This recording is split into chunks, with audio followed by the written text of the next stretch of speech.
Narito nga tayong muli mga master upang ipagpatuloy na gisahin ang Chapter 84 at 85 sa manhwa series ng Solo Max Newbie, kaya't atin na nga pong agarang umpisahan. Agad nga lumabas ng kanilang tent etong si Jan Yunsok at kinumpronta etong binata kung ano ang pakay niya sa lugar na iyon, na agad namang sinagot ni Jinyuk na naroroon siya upang i-clear ang ikapitong palapag, kasabay ng bagyang panlalait nito sa tumatayong second squad captain ng Dangon Guild. Binigyang din naman itong si Jan Yunsok na hindi nila kinakailangan ng anumang tulong na magmumula dito sa binata, na agara namang sumagot na wala siyang anumang intensyon na tulungan ang mga kagaya nila. Tanging naroroon lamang daw siya di umano buwat sa interesado siya sa item na tinatawag na Phoenix Feather, at nagkataon lamang din na naroroon sila sa kanyang daraanan. Ang kanya namang naging payag ay lubos na din nagustuhan nitong tumatayong raid captain at binigyang diin na kanilang eksklusibong pagmamay-ari ang nasabing ruta. Subalit pinagtawanan lamang nitong binata buwat sa napakalabong mangyari naman daw ang nasabing payag, kasabay ng kapwa nila pagpapakita ng intimidasyon kontra sa isa't isa. Do'y mas minabuti naman itong si Jinyuk na umalis na lamang at kapwa naman tumalikod na rin etong galit na si Jan Yunsok na pumasok na rin sa loob ng kanilang tent. Maya-maya pa ay ipinakita naman ang ilang manlalaro na nasa harapan ng maliit na tumpok ng apoy, habang do'y kanilang nasilayan na patungo sa kanilang direksyon etong binata na agaran nilang pinahinto. Agad nga nilang nakilala na eto ang ating pangunahing tauhan at isinaad ang kanilang admirasyon para sa kanya. Ipinahayag nga nitong si Jinyuk na mayroon nga daw siyang pinapakay sa loob ng kagubatan, ngunit muli lamang siyang pinigilan nitong lalaki buwat sa delikado nga daw na tahakin ang nasabing lokasyon. Ngunit kagaya sa kanilang raid captain ay wala din silang nagawa at mas minabuti na lamang nitong si Jinyuk na magpadala mula sa kanilang pag-aalala, kasabay ng paglakad nito papalayo na labis na ikinabigla nitong dalawa pang manlalaro ang bilis ng kanyang pagkilos. Napangiti na nga lamang din ang mga ito at napagtanto na marahil ay literal na ganoon kalaki ang agwat ng kanilang makakayahan kung ikukumpara sa isang S-rank player, at mas minabuting agaran na lamang itong ibalita sa kanilang raid captain na si Jang Yunsok. Agad naman silang inatasan nitong naturang kapitan na sundan etong binata na lubos na ikinabiglang muling marinig nitong dalawa pang manlalaro, habang binigyang diin ng kanilang kapitan na ang pinakapakay nitong ating pangunahing tauhan ay ang kolektahin ang isang partikular na item. At kung magagawa nga daw ng mga ito na masundan etong si Jinyuk, ay magagawa din nilang malaman ang kaparaanan sa pakikipaglaban nitong binata at magagawa din nilang makuha ang item na nais nitong binata, mga master. Sa ibang dako naman ay makikita nating nag-oobserba etong si Jinyuk mula sa mga naiwang bakas ng mga dugo at kakaibang mga bakas na marahil nagmula sa mga unang player na nabibilang sa Dangon Guild. Gayon din ay agad nga niyang naunawaan ang lahat buwat ng kaniyang mapuna ang isang kakaibang marka sa isang malaking bato na nasa kanyang harapan. Pagkatapos ay muli niyang napuna na sinundan siya nitong tatlo pang manlalaro na kanina ay kanyang nakaharap nga lamang. Ngumiti nga ang tumatayong leader sa tatlo at pakunwari isinaad na marahil ay nangangailangan etong binata ng gabay mula sa kanila. Habang na-question naman nitong binata ang naturang payag nitong tatlong kasalukuyang labis na nanginginig sa matinding lamig, kung kaya't mas minabuti nga nitong si Jinyuk na gamitin ang ilan sa kanyang mga espesyal na skill katulad ng Glacier Formation at Element of Fire upang pansamantalang mabigyan ng matutuluyan at sapat na init ang pangangatawan, hindi lamang niya, bagkus nitong tatlong kaawa-awang mga manlalaro na agad namang nagpahayag ng kani-kanilang pasasalamat. Agad namang ginamit nitong si Jinyuk ang kanyang Eye of Gluttony at labis na mapipinta ang pagkadismaya na masilayan ang mga skill na kanilang tinataglay. Seryosong agad nga niyang tinanong etong tatlo kung naroroon sila mula sa utos nitong kanilang tumatayong kapitan na ikinabiglang marinig nitong tatlo. Nawika nga niya na marahil ay inutusan sila nitong si Jan Yunsok upang malaman ng kaparaanan kung papaano makuha ang item na Phoenix Feather, kaya't mas makabubuting itigil na nga daw nila ang pagpapanggap sapagkat hindi sila mahusay pagdating sa ganoong mga bagay. Dagdag pa nga niya na wala siyang planong pigilan ang mga ito dahil sa kanilang aksyon. Gayon din ay may mas malaking problema nga daw silang kinakaharap na higit pa kaysa sa pagkuha ng naturang balahibo, buhat ng kanyang masilayan ang marka na iniwan ng mga tinatawag na ice troll mula sa dambuhalang bato. Agad namang naunawaan nitong isa sa tatlo ang pahayag ng binata at kapwa dagdag pa nga niya na sinasabing ang mga naturang halimaw ang tinatayang pinakamalakas na klase ng nilalang na matatagpuan sa ikapitong palapag. Gayun din, alam nga nitong binata na ang nakita niyang marka ay nagmula sa tinatawag na Frostblade tribe na tumatayong pinakamalakas na angkan at klase sa lahat ng mga ice trolls. Naguguluhan nga siya sapagkat nasa kanlurang bahagi ang pinakateritoryo ng mga naturang nilalang. Kaya't ang makita ang kanilang marka sa nasabing lokasyon ay talagang may hindi tama sa lahat ng mga nangyayari. Problemado nga itong binata, buhat ng eto lamang ang tanging ruta patungo sa isla kung saan matatagpuan ang tinatawag na Phoenix Feather.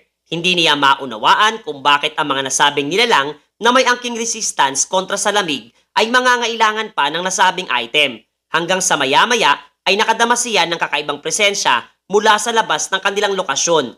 At ito pala ay mga sibat na tinatahak ang kanilang kinaroroonan at mabuti ng alamang at agad na ginamit nitong si Jinyuk ang kanyang skill na glacier formation habang nagsimula ng tumakbo papalayo etong tatlo pang manlalaro patungo sa mas ligtas na lugar. Ngunit nabigla nga ang mga ito nung kanilang masilayan etong binata na walang anumang planong tumago at madali nga lamang naiiwasan ang mga pag-atake pinapakawalan patungo sa kanya. Tuwing malakas nga niyang nawika na hindi gagana laban sa kaniya ang ganong klase ng mga taktika kaya't mas mabuting magpakita ng alamang di umano ang gumagawa ng ito laban sa kanya. Kaya't sa kanya naging payag ay nagpasya na ngang humarap etong dalawang vampira na naunang lumapit sa asosasyon ng demonic human at natutuwa na siya ay masilayan. Do'y nagsimula ding magpakita ng kakaibang pagkilos etong si Alice sa loob ng Braham's Ring na bagyang mas minabuti nitong binata na itago kasabay ng paggamit niya ng Eye of Gluttony at napag-alaman na ang vampirang lalaki na nasa kanyang harapan ay nangangalang Liorda version. At kahit nga sa pamamagitan ng pag-alam ng pangalan at impormasyon nito ay napagtanto niya na nasa ibang level ang lakas nitong tinataglay na agarang kumonsumo ng marami niyang mana sa katawan. Napuna din niya na mahirap ang mga hinihinging requirements upang makopya ang special na skill, mayroon ito buhat sa napakaraming penalty na ibinibigay. Muli naman siyang nilapitan ng isa sa mga nakasama niyang player na lubos na nag-aalala. Tinawag naman itong si Jinyuk sa pangalang Wakdeho etong nasabing player at marang isinaad na magmadali na nga raw silang umalis sa naturang kagubatan at agad na humingi ng tulong na kapwa naman kunestyon nitong naturang individual. Subalit sinagot lamang siya nitong ating pangunahing tauhan na magiging ayos lamang siya habang nakangiti at nawikang ilibre na lamang daw siya nitong si Wakdeho ng alak kapag tapos na ang lahat ng mga ito na talagang nagpaluwa naman sa lalaki. Etong ang kanyang kasamahan ay agad na tinugon ang kautusan ng binata at hinila papalayo etong lalaki upang lisanin ang lugar na iyon at iwan etong si Jinyuk na mag-isa. Gayon din ipinahayag nga sa atin ng system na upang makopya nitong si Jinyuk ang skill, mayroon etong si Liorda version ay kinakailangan niyang magpahayag ng mga kataga na tila ba nalalagay sa bingit ng kamatayan ang kanyang buhay, gayon din sa kanyang mga kalaban ng 4 na beses. Kasabay ng pansamantalang di niya magagamit ang 4 na skill, mayroon siyang tinataglay na sa ngayon nga ay etong 1000 poison ang pansamantalang hindi niya magagawang gamitin mga master. Pagkaraan noon ay sinimulan na nga siyang atakihin ng napakaraming bilang ng mga ice troll na madali din lamang niyang napapabagsak habang ang kanyang pagkilos na isinasagawa ay inoobserbahan naman nitong dalawang vampira mula sa di kalayuan. At ayon pa nga sa babaeng kasamahan nitong si Liorda version na nagugustuhan niya ang amoy ng klase ng dugo mayroon etong binata at kasalukuyang napukaw nga ang kanyang atensyon. Pagkatapos ay pinahinto naman itong lalaking vampira ang pagkilos ng mga nasabing halimaw kontra dito kay Jinyuk at pinuri ang abilidad mayroon siya.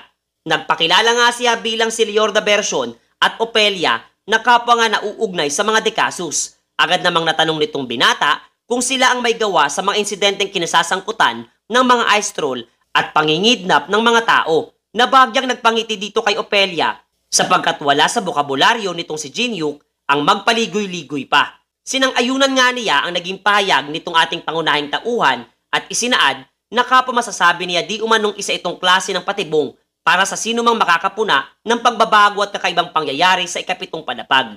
Ayon pa nga dito kay Liorda version na isinaad nga daw ng mga miyembro ng demonic humans ang mga pangalan ng mga taong nagawang makalabas ng buhay mula sa unang palapag kung saan matatagpuan ang dungeon ng Hall of the Brave.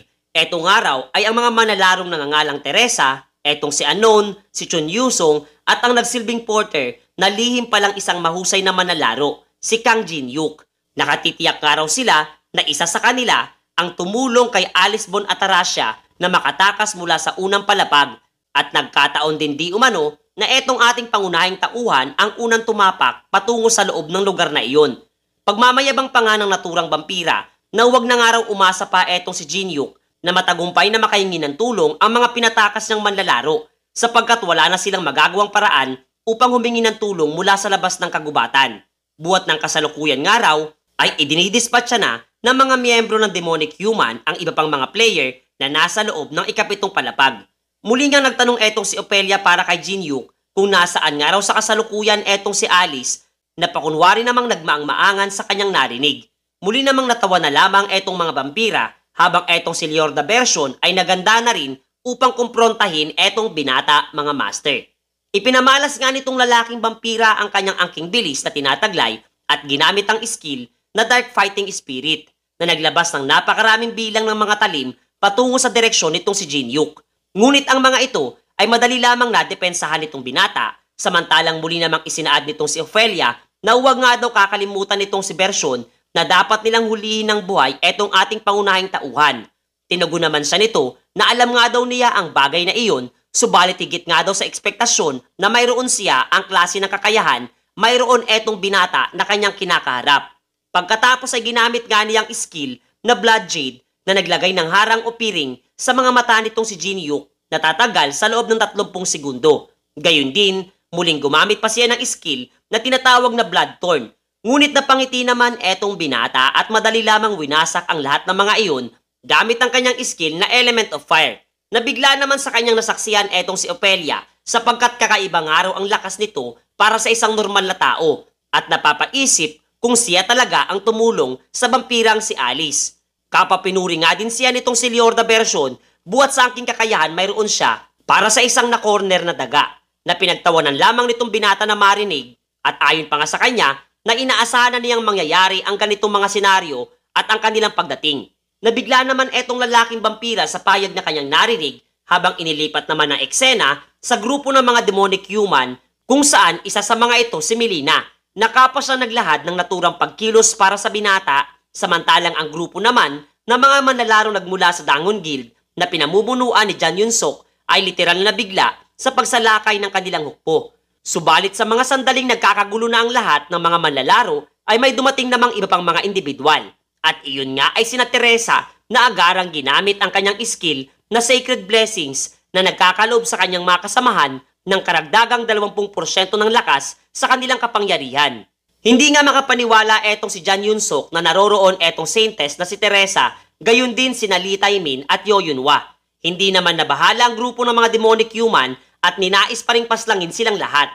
Habang do'y nagpakita na rin, nakasama pala sa grupo ni na Teresa etong si Chun Yusong na agad ipinamalas ang husay pagdating sa paggamit ng espada at nanghihinayang pa nga na gamitin ang kanyang sandata laban sa mga basurang manlalaro aniya. Samantalang ang mga inilahad na impormasyon nitong si Jinyuk ay kapwa naman ikinabiglang mapag-alaman ng dalawang vampira. Kasabay ng kanyang pagtatanong pa nga kung nagustuhan daw ba nila ang kanyang mumunting sorpresang inihanda mga master.